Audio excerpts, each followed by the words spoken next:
Hello বন্ধুরা, SSK ফ্যামিলিতে আপনাদের সকলকে জানাই স্বাগত। ঘুম থেকে উঠে ফুলের কাজটা প্রথমেই সেরে নিয়েছি, কারণ প্রচণ্ড রোদ্রের পরে আর ঘর থেকে বেরোনো যায় না। তবুও গরম পড়লে কী হবে, কিন্তু ফুলগুলো গাছে যখন ফুটছে তখন কিন্তু মনটা একটু হলেও ভালো লাগছে। আর এখানে আমার কাঁঠাল গাছটা দেখতেই পাচ্ছেন কীরকমভাবে ফল হয়ে গেছে। আর কাঁঠাল গাছ, আম গাছ আমার কিন্তু একটু হলেও বেশ আমাকে গরমের হাত থেকে বাঁচাচ্ছে। আর গাছে গাছে যখন ফুল দেখতে পাচ্ছি তো তার মনটা কিন্তু একটু খুব আনন্দ লাগে, কারণ ঠাকুরকে আমরা সাজিয়ে গুছিয়ে সুন্দর করে পুজো দিতে পারছি।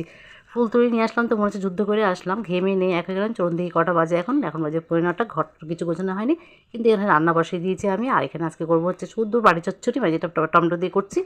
আর খেতে বসে দুপুরবেলা করবো 2টো ডিমের মামলেট। এই হচ্ছে আজকে সারাদিন থেকে আমাদের খাওয়া দাওয়া। আর এখানে পাখা ছেড়ে পাটা লম্বা করে বসে পড়লাম, এতটাই গরম লাগছে, ঘেমে নিয়ে এক হয়ে গেছে। একটু করে কাজ করছি, একটু ঘরে এসে পাখা ছেড়ে বসে পড়ছি। যাই হোক, এইভাবে দিনগুলো কেটে যাচ্ছে।